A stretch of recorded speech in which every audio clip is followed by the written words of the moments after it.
Get this going. Jewel housing. This happens to be a .030. Pretty simple assembly. Piece number 1, UP200-36, has an up and a down. It's fairly obvious which way it goes. The big side goes down. Second piece is the UP200-30-2.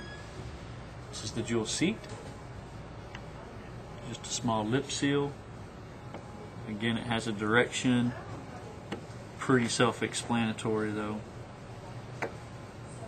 Slides on fairly easily.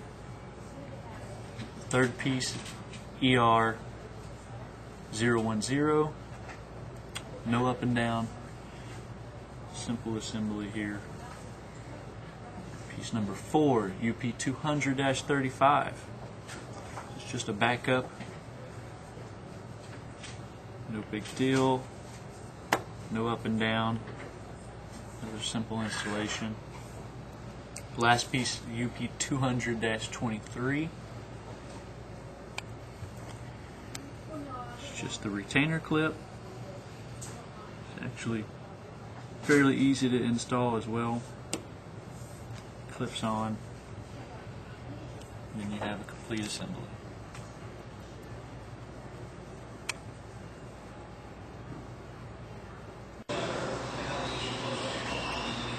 Right? We want to do the installation in 2 separate processes. The first one will be the assembly of the shaft.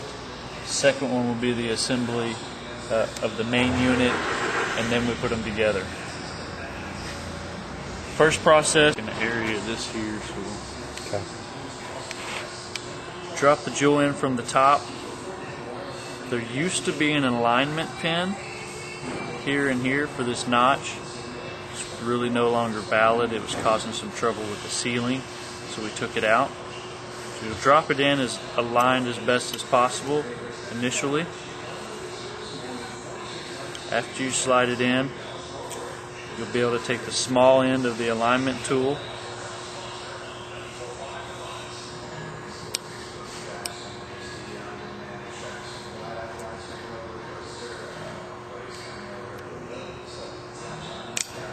This is going to keep things straight where it's supposed to be until you're finished. Small brass ring just keeps things from getting stuck together and crunching the jewel. It's an easy drop in. Always make sure you put high pressure lube on your fittings. Most people use blue. We happen to use yellow here. O-ring, it's already been put on here. And the carbide.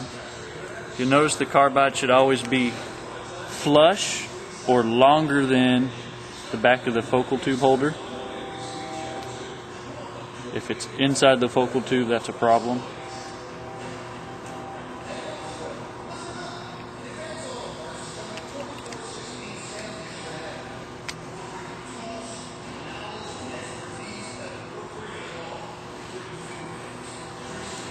Hand tight.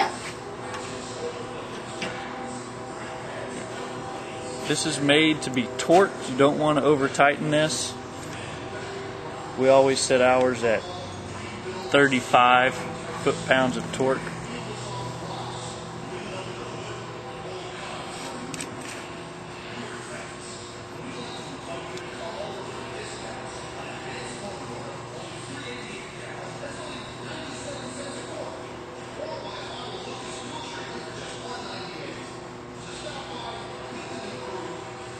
Time out, Kevin.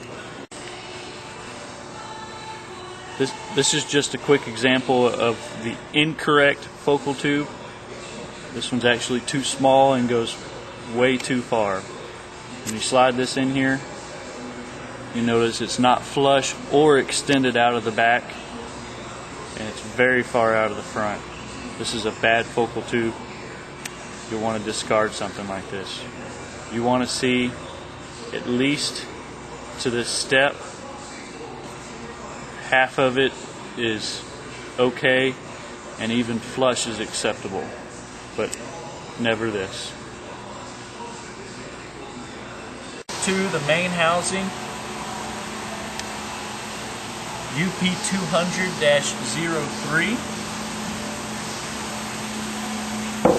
I like to start with the front. Front bearing shield, UP200-07. You're going to notice that there is a groove in the top side, no groove in the back side.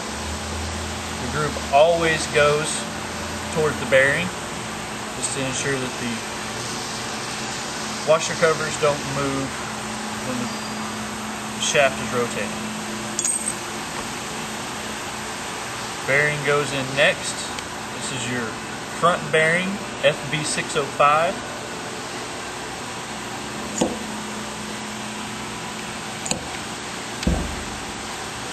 Bearing installation and removal tool. The front washer, UP200-09, also has a groove in one side. It's a little less noticeable. Same idea. Goes towards the bearing.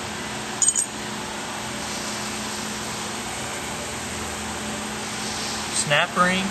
This will be your front snap ring, SSR 185. Also has an up and down.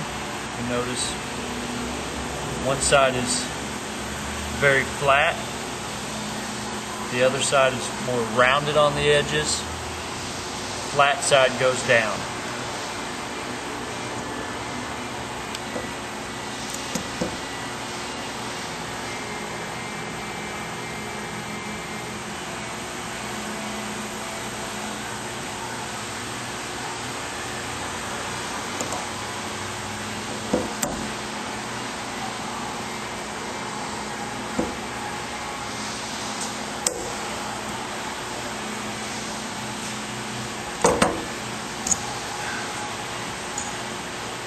You may not want to see me try this.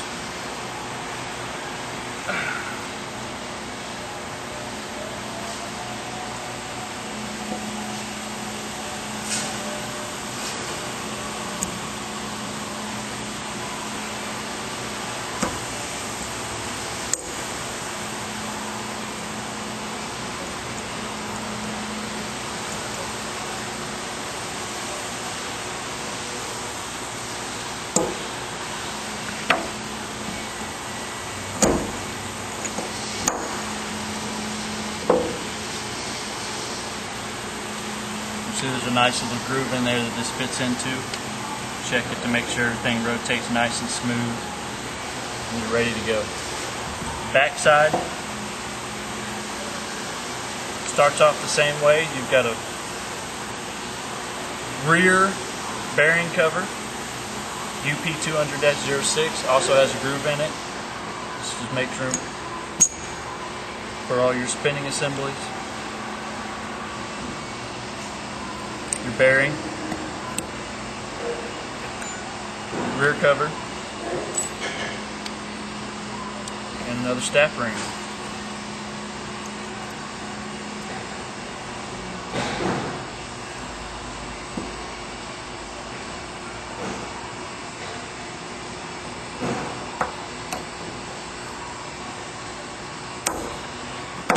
This snap ring is SSR 165. Cover underneath is your rear washer, UP200-08.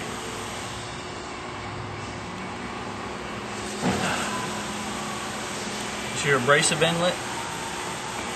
This is something you can really do as you choose. We send this with it. You don't have to use it. Welcome to use any method that you see fit.